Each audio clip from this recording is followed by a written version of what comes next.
प्रयागराज महाकुंभ मेले के दौरान यह कहानी आपको जरूर सुननी चाहिए। किस प्रकार एक 12 साल की बच्ची को महाकुंभ में एक बाबा अपने साथ लेकर जा रहा था। उस बाबा ने बच्ची के साथ ऐसा काम किया जिसे देखकर आपके रोंगटे खड़े हो जाएंगे। दोस्तों, इस कहानी में हम देखेंगे कि किस प्रकार भगवान शिव अपने भक्तों की मदद करते हैं और किस प्रकार गंगा मैया सभी मनुष्य के दुखों को दूर करती है। इसलिए कहानी को प्रारंभ करने से पहले हम आपसे निवेदन करते हैं कि आप इस वीडियो को पूरा अवश्य देखें और कथा को बीच में ना छोड़कर जाएं, क्योंकि तो आधी अधूरी कथा हमेशा आधा अधूरा ज्ञान देती है। दोस्तों, वीडियो को लाइक कर हमारे चैनल को सब्सक्राइब कर लीजिए और कमेंट में हर हर महादेव लिख दीजिए। चलिए दोस्तों, कथा को प्रारंभ करते हैं। सर्दियों का समय था। एक सुनार आप गांव की सुबह का सुंदर दृश्य था। सुबह सुबह लोग मंदिर जा रहे थे। उसी गांव में एक घर के आंगन में बैठी 12 साल की राधिका अपने माता पिता से जिद कर रही थी और बोल रही थी, मुझे साइकिल चाहिए। मेरी सारी सहेलियों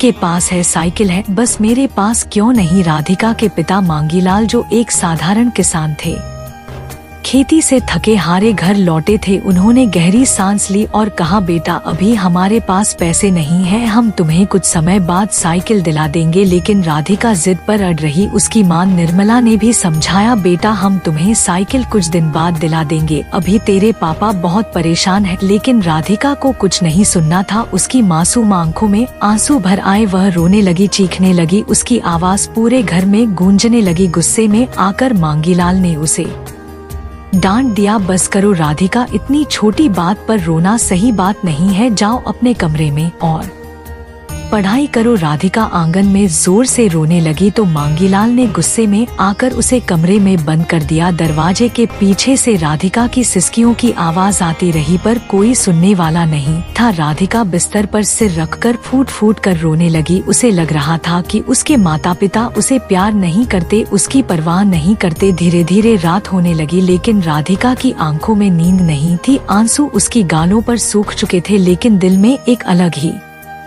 बेचैनी थी। वह उठी, खिड़की के पास गई। खिड़की थोड़ी खुली हुई थी, बाहर चांदनी बिखरी थी। राधिका ने सोची, अगर मैं घर से चली जाऊं तो शायद माँ पापा को मेरे पर प्यार आ जाएगा और फिर वह बिना कुछ सोचे समझे साइकिल दिला देंगे। इतना सोचकर राधिका खिड़की से बाहर कूद गई और घर से दूर जाने लगी। ठंडी रात में नंगे पैर, आंसू भरी आंखों से राधिका गलियों में भटक रही थी। घर छोड़कर जाने का फैसला तो कर लिया था, लेकिन अब उसे समझ नहीं आ रहा था कि कहाँ जाए। इसलिए उसने सोचा कि वह अपनी दोस्त प्रीति के घर जाएगी। राधिका प्रीति के घर जाने लगती है।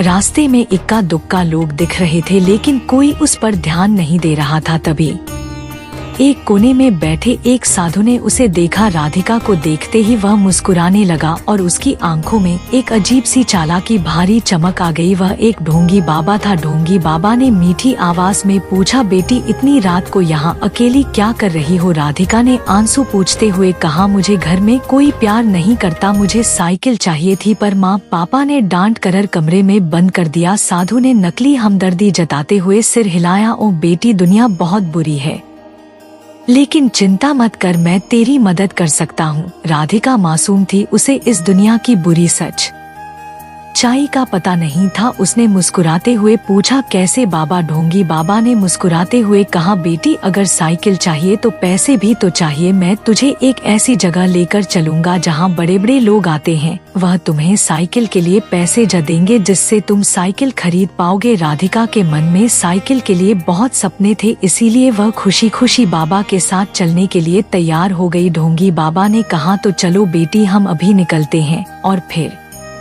ढोंगी बाबा राधिका को महाकुंभ ले जाने के लिए निकल पड़ता है। ढोंगी बाबा बहुत खुश हो जाता है।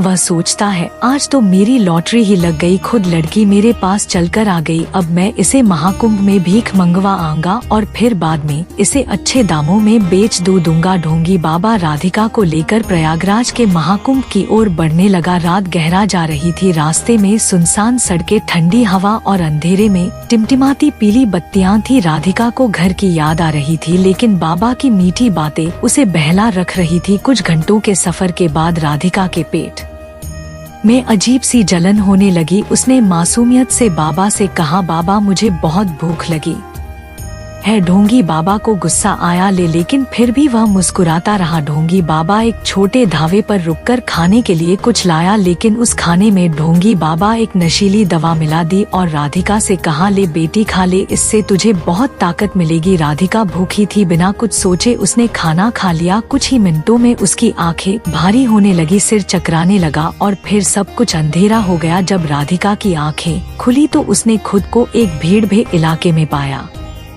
चारों ओर साधु संतों के तंबू, गंगा किनारे डुबकी लगाते श्रद्धालु और हजारों लोग आसपास घूमते हुए। जगह जगह भजन कीर्तन हो रहे थे, लेकिन राधिका का मन डरा हुआ था। बाबा यह कहाँ है हम? बाबा ने गुस्से में कहा, यह महाकुंभ है। राधिका इतना सुनकर डर गई। साधु ने कहा, अब तुम अपने काम पर लग जाओ। राधिका ने डरते हुए कहा, कैसा काम बाबा? ढोंगी बाबा ने जोर से कहा, तुम जाओ वहाँ बैठकर हाथ फैलाना और रोने लगना, तुझे खूब पैसे मिलेंगे। राधिका बहुत डर गई और बोली, लेकिन बाबा मैं भीख नहीं मांग सकती। ढोंगी बाबा का असली रूप अब सामने आ चुका था। उसने गुस्से से उसकी कलाई पकड़ ली और दांत पीसते हुए कहा, जैसा मैं कहता हूँ वैसा कर, वरना तुझे बहुत मार पड़ेगी। डरी हुई राधिका कांप उठी। उसे समझ नहीं आ रहा था कि क्या करे। वह मजबूर होकर एक मंदिर के बाहर बैठ गई। जैसे ही उसने अपने मैले हो चुके हाथ फैलाए, कुछ श्रद्धालुओं ने उसे पैसे देने शुरू कर दिए। राधिका के आंखों से आंसू बह निकले। वह जिस साइकिल के लिए घर से निकली थी, अब उसके बदले उसे यहाँ मजबूरी में भीख मांगनी पड़ रही थी। 3 दिन बीत गए। राधिका की हालत खराब हो चुकी थी। वह बहुत थक चुकी थी और कमजोर हो गई थी। राधिका को घर छोड़े हुए 5 दिन बीत चुके थे। उसकी माँ लक्ष्मी और पिता मांगीलाल की हालत दयनीय हो गई थी। लक्ष्मी हर पल रोती रहती, खाना पीना छोड़ चुकी थी। मांगीलाल ने पुलिस में रिपोर्ट करवाई थी, लेकिन कोई सुराग नहीं मिल रहा था। हर रोज पुलिस राधिका को ढूंढने की कोशिश कर रही थी, पर सफलता नहीं मिली। मांगीलाल और लक्ष्मी को लगने लगा था कि अब उनकी बेटी शायद कभी नहीं लौटेगी। उसी रात लक्ष्मी रोते रोते बिस्तर पर गिर गई, आंखों में आंसू, दिल में दर्द और मन में सिर्फ एक ही सवाल आता, मेरी बेटी राधिका इस समय कहाँ होगी और किस हाल में होगी। थकान और दर्द के बीच वह गहरी नींद में चली गई और तभी उसके सब अपने में भगवान शिव प्रकट हुए। भगवान शिव ने अपनी गंभीर और करुणामय आवाज में कहा, है बेटी, महाकुंभ में जाओ, वहाँ तुम्हारी सभी समस्याओं का हल मिल जाएगा। लक्ष्मी चौंक कर उठी। उसका दिल तेजी से धड़क रहा था। उसे लग रहा था कि यह कोई सपना नहीं बल्कि भगवान का संदेश था। सुबह होते ही उसने मांगीलाल को जगाया और रोते हुए कहा, मुझे भगवान शिव ने दर्शन दिए हैं। उन्होंने कहा कि हमारी राधिका महाकुंभ में है। मांगी साल पहले तो चकित हुआ, लेकिन लक्ष्मी की बातों में अटूट विश्वास झलक रहा था। उसे लगा कि यह सपना नहीं, भगवान का आदेश हो सकता है। उन्होंने तुरंत पुलिस से संपर्क किया और कहा, हमें महाकुंभ जाना है, हमारी बेटी वहीं है। पुलिस पहले तो हैरान हो गई, लेकिन चूंकि महाकुंभ में कई बच्चे गुम हो जाते थे, इसलिए वे भी तुरंत तैयार हो गए। मांगीलाल, लक्ष्मी और पुलिस का एक दल महाकुंभ के लिए निकल पड़ा। रास्ते भर लक्ष्मी भगवान का नाम जप रही थी, हे भोलेनाथ, मेरी बेटी की रक्षा करना, हम आ रहे हैं उसे लेने। उधर राधिका की हालत और बिगड़ चुकी थी। अब वह एक कमजोर, थकी हुई और टूटी हुई बच्ची बन चुकी थी। उसकी आंखों में अब कोई उम्मीद नहीं बची थी। महाकुंभ में भक्तों की भीड़ उमड़ रही थी।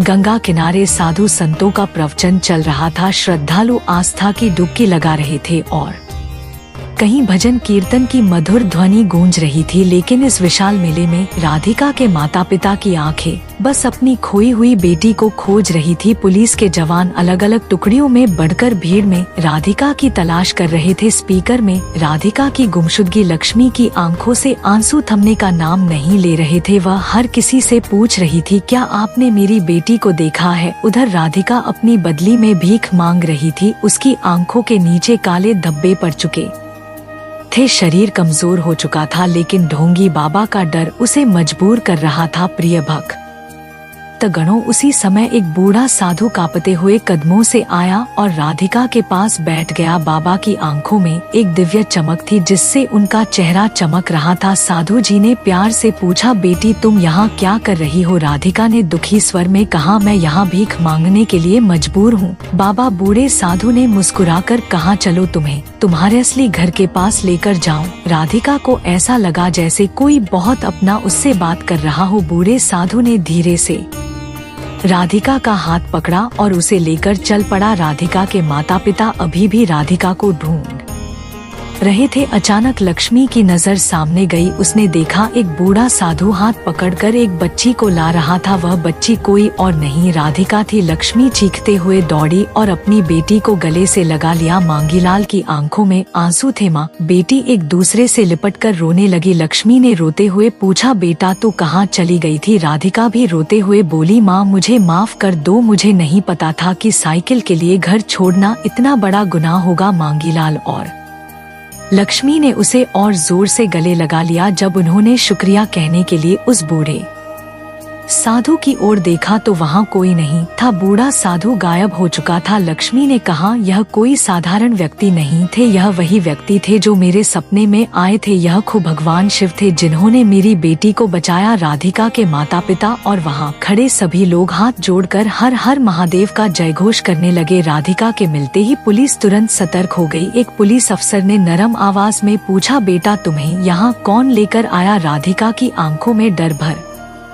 आया। उसने कांपते हुए कहा, एक साधु बाबा मुझे यहाँ लेकर आए। उन्होंने कहा था कि मुझे साइकिल मिलेगी, लेकिन उन्होंने मुझसे भीख मंगवानी शुरू कर दी। वो बहुत बुरे इंसान है। राधिका की बातें सुनते ही पुलिस वालों के चेहरे सख्त हो गए। अफसर ने तुरंत अपने जवानों को आदेश दिया, चलो हमें उस ढोंगी बाबा को पकड़ना है। राधिका पुलिस को उस तंबू तक ले गई जहां बाबा ने उसे रखा था। वहां पहुंचते ही पुलिस को और भी कई मासूम बच्चियां दिखी जो डरी सहमी हुई थी। जैसे ही पुलिस अंदर घुसी ढोंगी बाबा भागने लगा, लेकिन पुलिस ने उसे घेर लिया। एक पुलिस वाले ने गुस्से में कहा, अब कहाँ भागेगा पाखंडी? बाबा ने झूठी हंसी हंसते हुए कहा, अरे मैं तो सिर्फ इन बच्चों की सेवा कर रहा था। लेकिन तभी एक पुलिस वाले ने राधिका से पूछा, क्या यही है? वह आदमी? राधिका डरते हुए पीछे छिप गई, लेकिन फिर हिम्मत जुटाकर बोली, हाँ यही है, वह बाबा जो मुझे यहाँ लेकर आए। इतना सुनते ही पुलिस ने ढोंगी बाबा को जोर से धक्का दिया और उसे हथकड़ी पहना दी। जब पुलिस ने तंबू की तलाशी ली तो उन्हें वह और भी कई मासूम बच्चियां मिली। वे सब डरी हुई थी, कमजोर थी। अफसर ने आदेश दिया, इन सभी बच्चियों को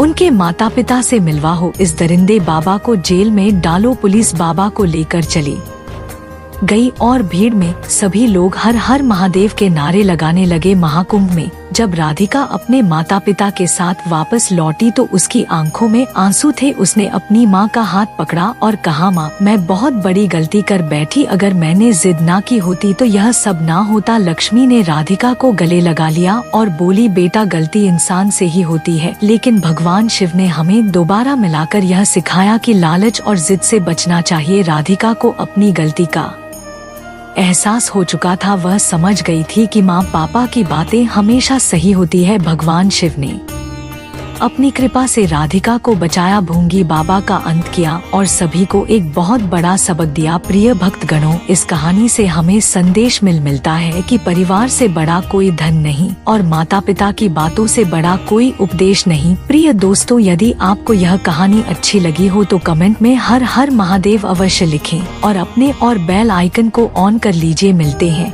दोस्तों आपसे एक और नई कहानी के साथ। धन्यवाद।